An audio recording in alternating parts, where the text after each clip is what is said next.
我哋就坐喺一個錦鯉池旁邊食嘢啦。我哋咧雖然2個人但係都要決定叫一隻荔枝柴燒雞。首先咧諗唔到佢嘅雞係咁大隻㗎，我哋原先以為佢係春雞嗰種咧。我又唔驚喎，我畏高到不得之了㗎啦，但係我又 OK 喎。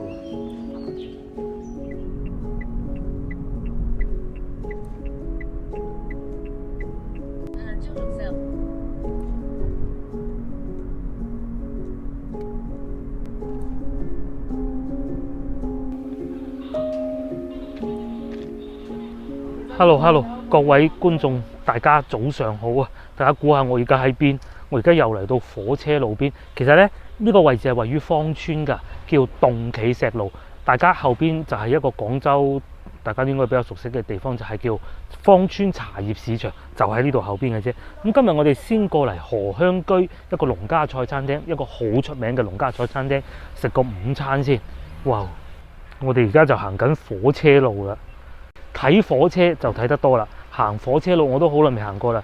細個嗰陣喺三元里成日會行㗎，會行一段去阿姑姐屋企咯。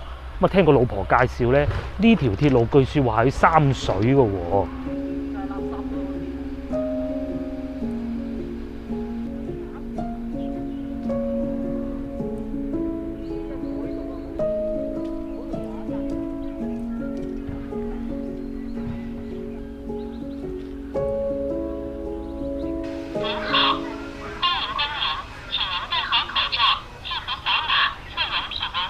好，咁我哋就入咗嚟餐廳裏邊啦。呢個餐廳叫荷香居啊。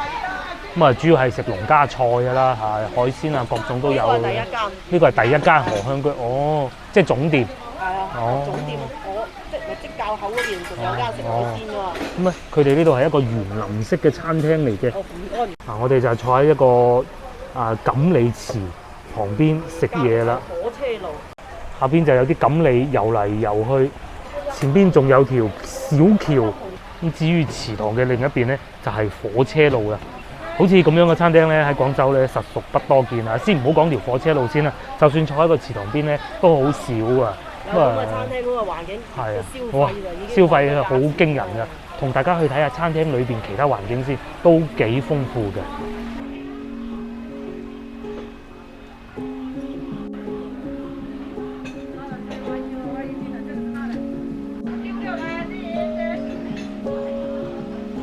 餐廳嘅環境實在大啊！中間仲有一個咁大嘅祠堂，一個應該係荷花池嚟嘅。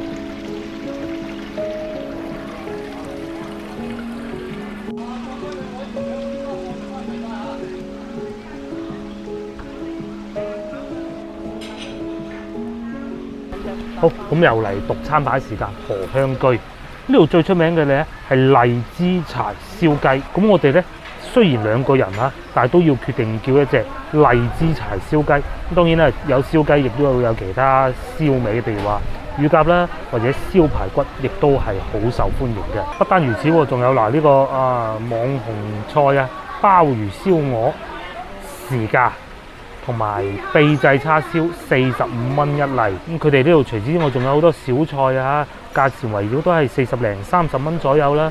譬如呢個荷香生菜包、椒鹽魷魚、荷香小炒王，甚至乎呢個大頭葱菜蒸牛肉都有啊。除咗啲小炒肉類之外仲有呢個海味撈粉絲啦、杏香墨魚鬆哇！呢個真係少見喎，即係我真係一次都未見過。同埋葱香淮山炒蝦仁嘅。除此之外，仲有呢個九肚魚我哋琴晚先食過九肚魚，幾好食㗎。個賣相睇上去呢度影相好似有啲好啲啦價錢亦都相差無幾。不單如此，仲有呢個，其實我係好中意食呢個白灼魷魚仔嘅。經過多方考慮，我哋決定呢個排骨煲仔飯中份35蚊。呢度寫住中碗足足有5碗之多嘅。不過咧等得時間會耐啲，需要25分鐘。咁老婆仲介紹呢度嘅荷香居大包亦都係唔錯，3蚊雞一隻嘅先，又唔知有幾大咧？叉燒包嚟㗎哦，好啊，咁我試下叉燒包啦。好，就咁定啦。咁啊，同埋咧，啱先我哋都考慮過，如果唔食主食嘅話咧，再要一個薄餅，其實都唔錯，18蚊一份。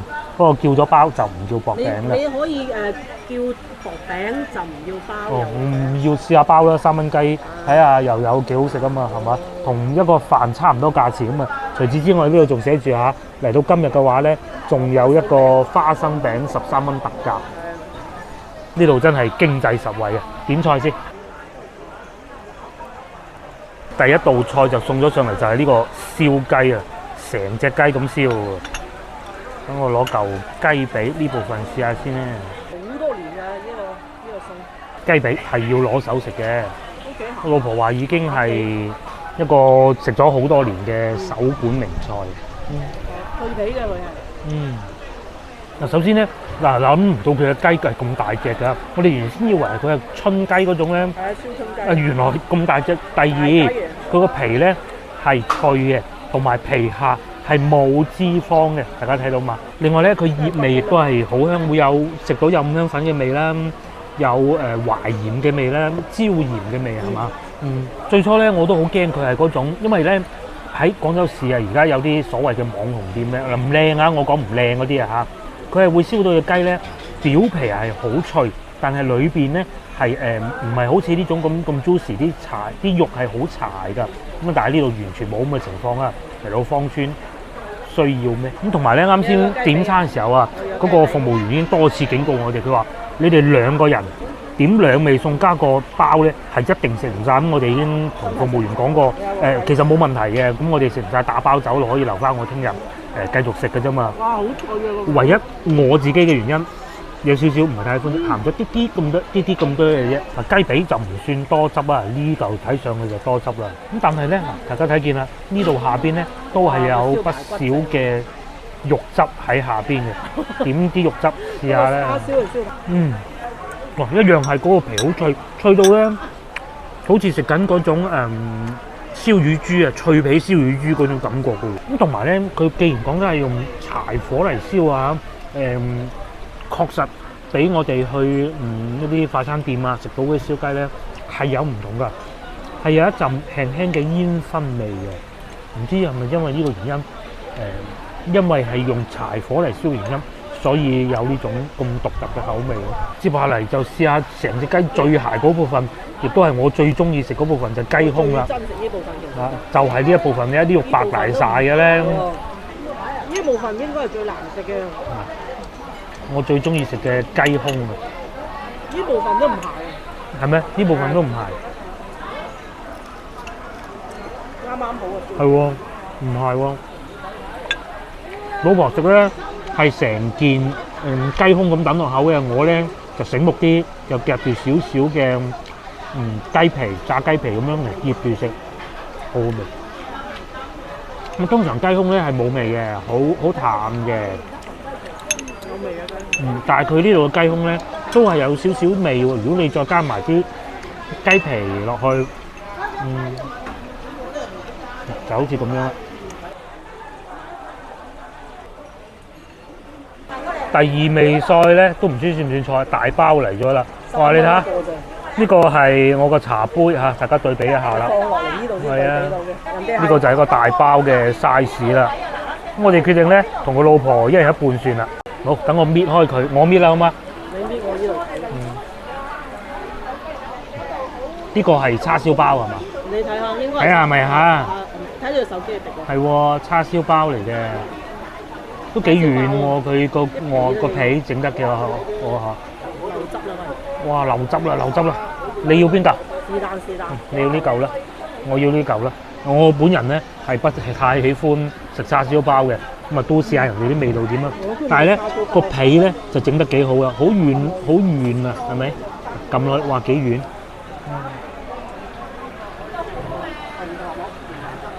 你咪話而家都食唔晒啊！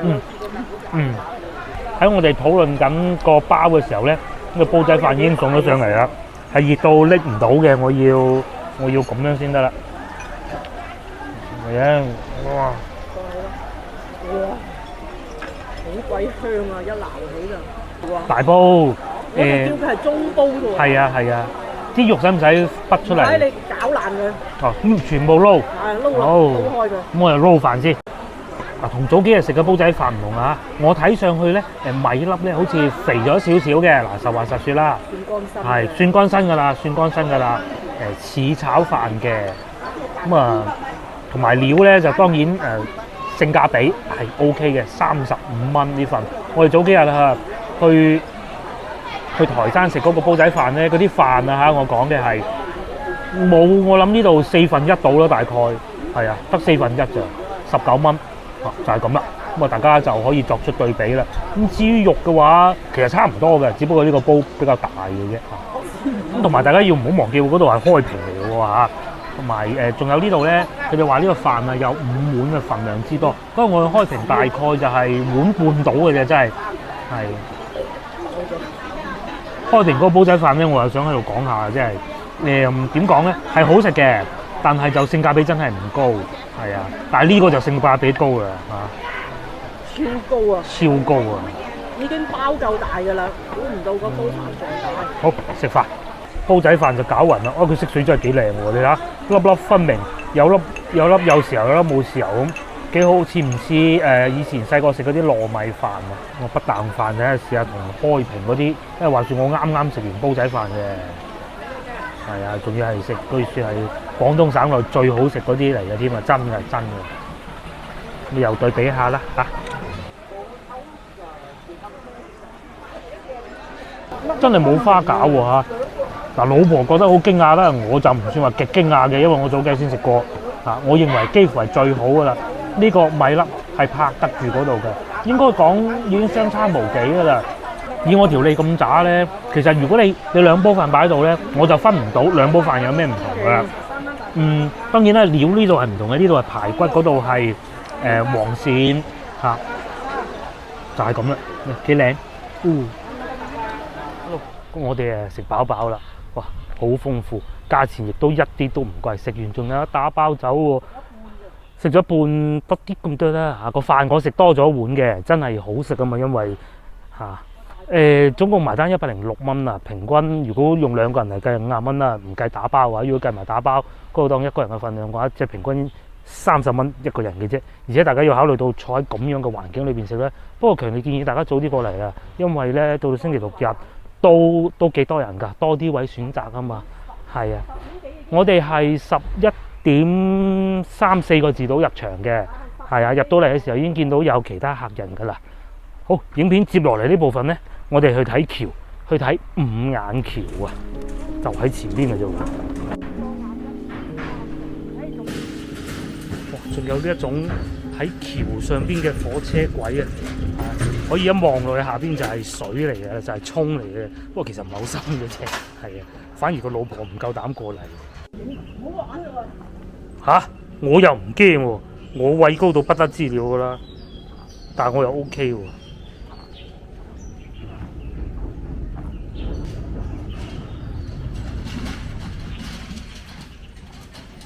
終於沿住鐵路啊，慢慢行行咗10零分鐘到啦，咁啊嚟到呢個五眼橋。原來五眼橋咧好出名，我啱先查咗資料嘅。嗱，話說五眼橋點解得名咧？原來佢係有5個眼嘅，有5個石拱啊。咁啊，話說呢個五眼橋咧，其實建於明朝㗎，係一個5眼嘅石拱橋，上邊咧係冇用水泥，咁梗係啦。明朝嘅時候點會有水泥咧？係咪？咁佢上邊咧係冇護欄嘅喎。只有好短一個50 cm 嘅護欄，但係據說咧，從來未有人喺度跌過落水嘅。咁喺呢個街道呢度叫石圍塘啦嚇。前邊呢度咧，呢條橋啊，原來以前係由呢度可以去得到佛山嘅。咁當然啦，而家交通方便，就梗係唔使行呢啲橋啦。嗱，話說省佛通渠就石圍塘啦，水秀花香就五眼橋。咁上邊咧，呢度叫做秀水河，橋面咧仲係用呢種紅岩石嚟做嘅。咁話說咧，喺前邊我面前呢條路啊，係可以去翻上次我哋過年嘅時候咧，曾經拍攝過嘅芳村花卉市場啦、懷舊粵菜嗰集影片嘅。而家點擊屏幕右上角個 I 字咧，可以跳翻到嗰條片度，可以睇下嗰個餐廳應該叫奇香樓，一個好懷舊嘅餐廳。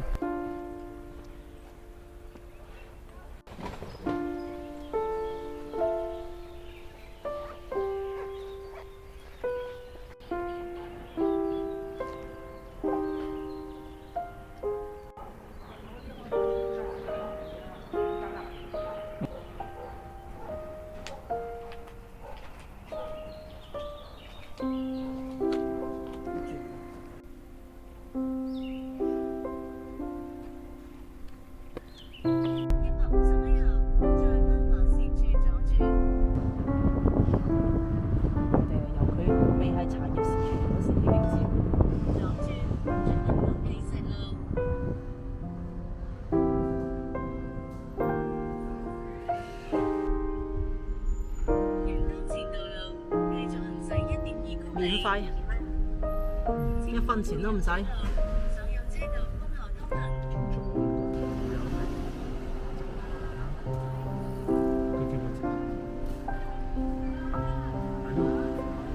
係提款㗎啦。咦？係真係轉咗嚟茶葉市場呢度。掉頭啦，掉頭啦！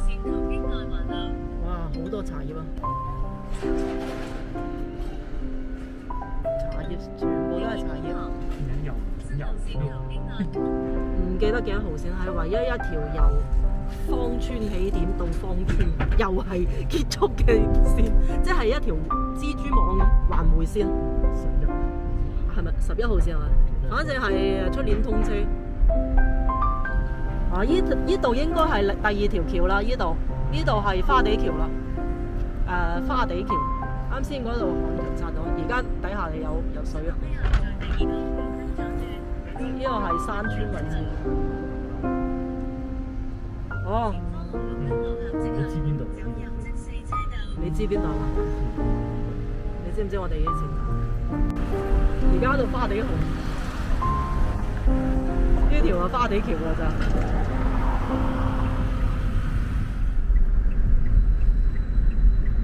準備入隧道。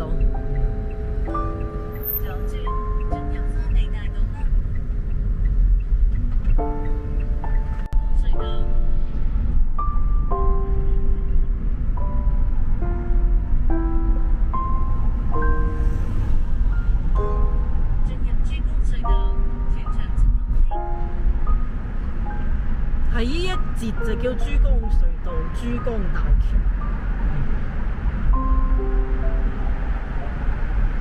珠江大橋嚟，珠江隧道返去。